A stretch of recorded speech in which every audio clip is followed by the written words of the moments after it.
گلگت بلتستان کی ایک ایسی کہانی جو خوبصورتی سے تباہی تک جا پہنچی۔ جہاں کبھی سکون ہوتا تھا وہاں اب صرف پانی، پتھر اور اداسی کا سما ہے۔ سٹور تھا، سپر پائٹ تھا، گھر تھا، زمین تھا، فصل تھا، سارا دب گئی۔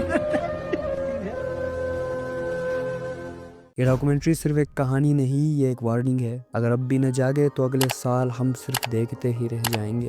اگر اس کو انسان کی غفلت کہا جائے تو اس میں کوئی دو رائے نہیں۔ تقریباً گلگت بلتستان کے تمام اضلاع اس تباہی سے دوچار ہوئے ہیں۔ ڈاؤن نیوز کے مطابق 22 گاڑیاں پانی میں بہہ گئے، 10 لوگ جن میں اکثر سیاح تھے زندگی ہار گئے، 500 سے زیادہ گھر، کھیت، روڈ اور برجز تباہ ہو گئے۔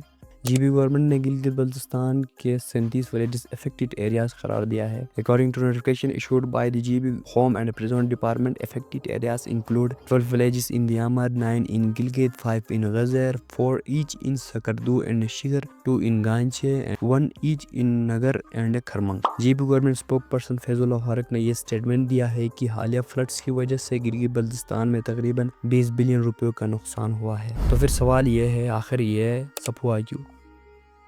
گلگت بلتستان کو گلف کا خطرہ، GLOF means glacier lake outburst floods. یہ ایسے فلڈز ہے جو گلیشیئر کے نیچے پانی جمع ہونے سے ہوتے ہیں، اور جب وہ ٹوٹتے ہیں تو نیچے یہ گاؤں ان کا نشانہ بن جاتے ہیں۔ جتنی ٹمپریچر بڑھے گی اتنا ہی گلف کا خطرہ انکریز ہوگا۔ ناردرن ایریاز میں گلیشیئر بہت تیزی سے پگھل رہے ہیں۔ جی بی اور کے پی میں اب تک 3044 گلیشیئر لیک بن چکے ہیں، جن میں 33 ہزارڈس لیک گلف کے لیے خطرہ ہے، جو کہ لگ بھگ 7.1 ملین لوگوں کے لیے خطرناک ہو سکتے ہیں۔ گلوبل اسٹڈیز کے مطابق لگ بھگ 15 ملین لوگ ہائی الٹیٹیوڈ ریجن میں رہتے ہیں، گلف رسک کا شکار ہو سکتے ہیں، جن میں ساؤتھ ایشیا نیملی پاکستان اور انڈیا ہو سکتے ہیں۔ لیکن جب تک ہم اصل مجرم کی طرف نہیں دیکھیں گے تب تک یہ سلسلہ رکے گا نہیں۔ گلوبل وارمنگ، جس کا مطلب ہے زمین کا ہر سال گرم ہوتا ہوا موسم۔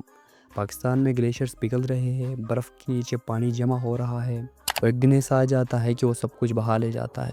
2025 میں پاکستان کے کچھ جگہوں میں 48.5 تک ٹیمپریچر ریکارڈ ہوا، مثال کے طور پر چلاس، وہ بھی ان علاقوں میں جہاں پہلے کبھی ایسا نہیں ہوا تھا۔ 2016 میں پرنس کریم آغا خان نے فرمایا تھا کہ ماحولیاتی تبدیلی، کلائمیٹ چینج، مسلم دنیا کے بہت سے علاقوں کے لیے ایک قدرتی آفت بن سکتی ہے۔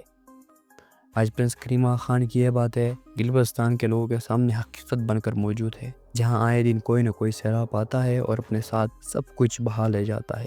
اب سوال یہ ہے کہ کیا ہم صرف دیکھتے رہ جائیں گے یا کچھ کریں گے بھی؟ پہلا قدم گلیشیئر فلڈز الرٹ سسٹم کو مضبوط بنانا۔ دوسرا، جتنے ادارے چاہے وہ نجی ہو یا گورنمنٹ ہو جو کلائمیٹ چینج کے لیے کام کر رہے ہیں ان کا ساتھ دے۔ تیسرا، انفراسٹرکچر، برجز، روڈز کو اس نئے کلائمیٹ کے لیے تیار کرے، یوتھ گروپس کو ٹریننگ دے، والنٹیئرس کو لوکل ایووکیشن اور اویئرنیس میں شامل کرے، کیونکہ اگلا فلڈ صرف ہمارا گھر نہیں، ہماری امیدیں بھی بہا لے جائے گا۔ لیکن اگر ہم مل کر کام کریں گے تو تباہی کو روکا جا سکتا ہے۔ شکریہ۔